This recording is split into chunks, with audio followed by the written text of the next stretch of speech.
সকলকে স্বাগত। আপনার সাথে রয়েছি আমি মেহেরনান। এই মুহূর্তে আমি রয়েছি পটুয়াখালীর বাউফল উপজেলার কালাই এলাকায়। বাউফল উপজেলায় এবছর রোপা আমনের বাম্পার ফলন হয়েছে। দিগন্ত জোড়া মাঠে সোনালী ফসলের ঝলকানি, দক্ষিণা বাতাসে দুলছে পাকা ধান। পাকা ধানের মৌ মৌ গন্ধে মুখরিত চারপাশ।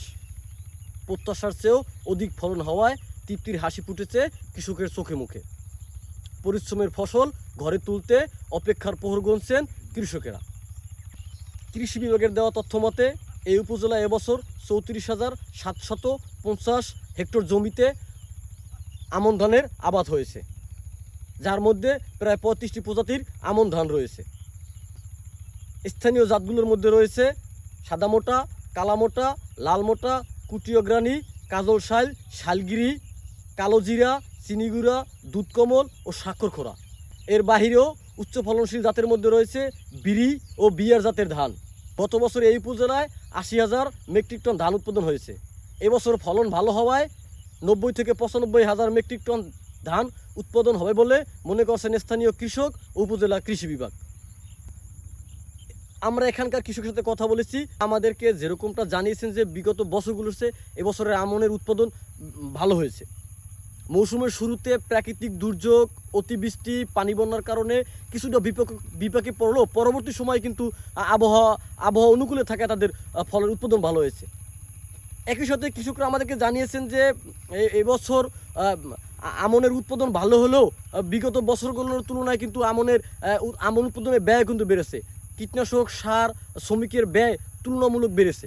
কৃষকরা আশা করছেন সরকার যদি এবছর ন্যায্য মূল্যে কৃষকের কাছ থেকে ধান ক্রয় করে থাকেন, কৃষকরা যদি তাদের সোনার ফসলের ন্যায্য মূল্য পেয়ে থাকে, তাহলে তারা কিন্তু উৎপাদন ব্যয় মিটে অধিক লাভবান হবেন। কৃষকরা আমাদের কাছে অভিযোগ করে জানিয়েছেন যে বিগত বছরগুলোতে সরকারের পক্ষ থেকে সরাসরি যে ধান কেনা হয়, সেই ধান কিন্তু প্রান্তিক যে চাষি রয়েছে তাদের কাছ থেকে কেনা হয় না। এই ধান কিন্তু একটা মধ্যস্বত্বভোগী রয়েছেন, যারা প্রভাবশালী ব্যবসায়ী, তাদের কাছ থেকে উপজেলা খাদ্য বিভাগ যে রয়েছে তারা সেখান থেকে ধান ক্রয় করে থাকেন, যার কারণে প্রান্তিক যে চাষিরা রয়েছেন তারা কিন্তু বঞ্চিত হচ্ছেন। তো চাষিরা দাবি তুলেছেন তারা যেন সরকার যে সংশ্লিষ্ট দপ্তর রয়েছে তারা যেন সরাসরি কৃষকের কাছ থেকে তারা ধান ক্রয় করে থাকেন, তাতে করে কৃষকরা লাভবান হবেন। আর কৃষকরা লাভবান হলে কিন্তু আমনের আবাদ আগামী মৌসুমে বাড়বে বলে মনে করছেন।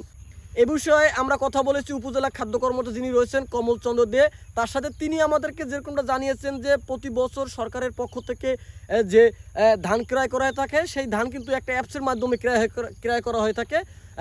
কৃষকরা সেই অ্যাপসের মাধ্যমে আবেদন করবেন, আবেদন করার পরিপ্রেক্ষিতে পরবর্তী সময় সেই আবেদনে লটারি করে নির্দিষ্ট সংখ্যক কৃষকের কাছ থেকে কিন্তু এই ধান ক্রয় করা হয়ে থাকে।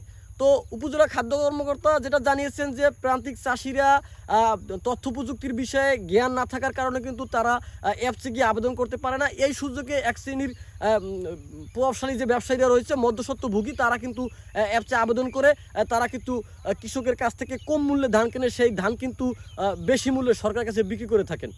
সার্বিক বিষয়ে আমরা কথা বলেছি উপজেলা কৃষি কর্মর সাথে, তিনি আমাদেরকে যেরকম জানিয়েছেন যে আমন মৌসুম শুরু থেকেই কিন্তু উপজেলা কৃষি অফিস, কৃষি বিভাগে যারা কর্মকর্তা কর্মচারী রয়েছেন তারা কিন্তু মাঠ পর্যায়ে ধান ক্ষেতগুলো পরিদর্শন করেছেন, কৃষকের পাশে রয়েছেন, তারা কৃষকের সকল ধরনের পরামর্শ দিয়ে তারা সহায়তা করেছেন। একই সাথে কিন্তু উপজেলা কৃষি অফিস যেমনটা জানিয়েছেন যে এবছর এই উপজেলায় প্রায় 50,000-এর অধিক কৃষক রয়েছে, তার মধ্যে তারা কিন্তু আমন মৌসুমের শুরুতে প্রায় 12,000 কৃষককে কিন্তু তারা বিনামূল্যে যে কীটনাশক, সার, বীজ তারা বিতরণ করেছেন। একই সাথে তারা কিন্তু কৃষি অফিস এটাও জানিয়েছেন যে চলতি মৌসুমে পোকামাকড়ের সংক্রমণ কম থাকার কারণে কিন্তু ফলন ভালো হয়েছে। যারা আগাম দিয়েছেন সেই ধান কিন্তু এখন কাটা শুরু হয়েছে। কয়েক দিনের মধ্যে কিন্তু পুরোদমে এই উপজেলায় ধান কাটা শুরু হয়ে যাবে, ধান কাটার উৎসব শুরু হয়ে যাবে।